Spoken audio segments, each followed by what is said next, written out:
Hello, fellow clients. Yes, if you're a translator, then this video is for your clients. Chances are you have clients, hopefully you have clients, and the clients you have might be bad.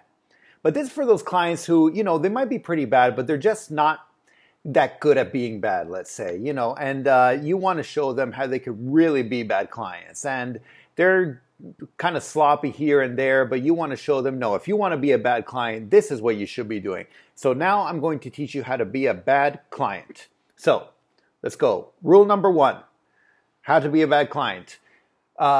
Change the payment terms at the last minute.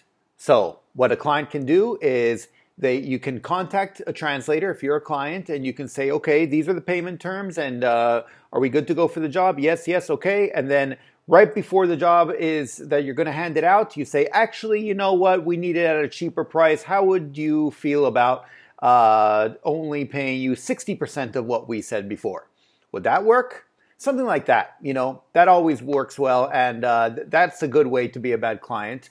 If you feel very confident with this and you think you can take it to the next level, then what you can do is try to change the payment terms after you've hired them. So you hire the translator and then say, actually, we don't want to pay you the full amount. How about we pay you a bit less? See? But that's only for the pros. You really need to know what you're doing there.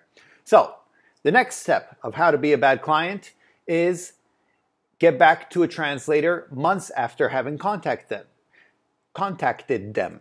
So say you contacted a translator and then they got back to you and you're like, okay, cool, it sounds good. Let's go ahead with the job, or I have a job ready for you, something like that, and then radio silence. And then contact them maybe 6 months down the road, a year down the road, be like, hey, I need this translated. Can you get it done?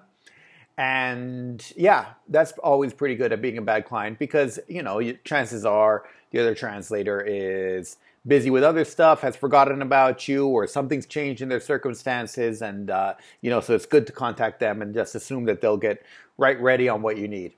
Along those lines, actually, a good thing you can do as a client to be a bad client, so a bad thing you can do as a client is to disappear.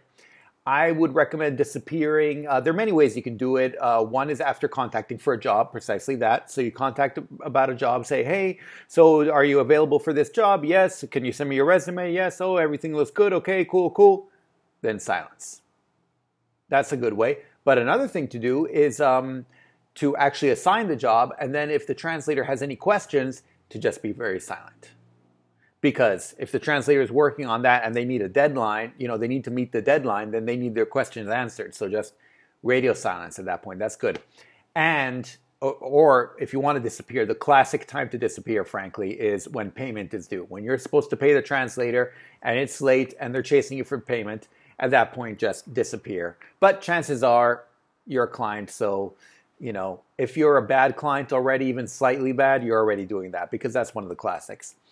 So what else do we have? Oh, and here's a special bonus that you can try out is to use Google Translator and then try to find a translator and say, we've already had this translated and we just need an editor. So don't say it's post machine translator, whatever. Just say we already had this translated by someone and now we need an editor to go over it.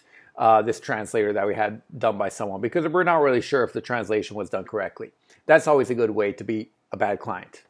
And yeah, so yeah, actually, anyway, obviously this was all done in jest, but and I know I've had terrible clients in the past, but for some reason off the top of my head, I couldn't think of any other bad client scenarios. I know there are tons of others, and I'm sure they'll come to my mind as soon as I'm done filming this, but I don't know. So if you can think of any other crappy things you've had done to you by your client, feel free to let me know. Maybe I'll do another video or something. But I just wanted to highlight some of the things that you can expect or that have been done by clients. And, hopefully if they happen to you, don't feel like you're alone in this because it's been happening to all of us. And many times, multiple times, especially the clients disappearing when you're chasing payment. That one, like I said, is a classic. Yeah, I just wanted to highlight some of the ways in which clients can be pretty crummy to us as translators. And now that I'm an agency, I try really hard not to do this. And so I think it helps the fact that I was a translator, that, you know, I know some of the pitfalls I can be falling into. But I'd love to hear more if you have any, you know, anything that you've encountered, any crummy clients, any nightmare scenarios, any bad things that have happened. And yeah, maybe I'll do another video or something. I don't know, because I feel like I'm missing a bunch of stuff. But anyway, that's all that came to mind right now as I was making my notes. Yeah, beware of that if you're a translator, and if you're a client and you want to be a bad client, take notes. Okay, I'll see you in the next video. Thanks. Bye. Savedum.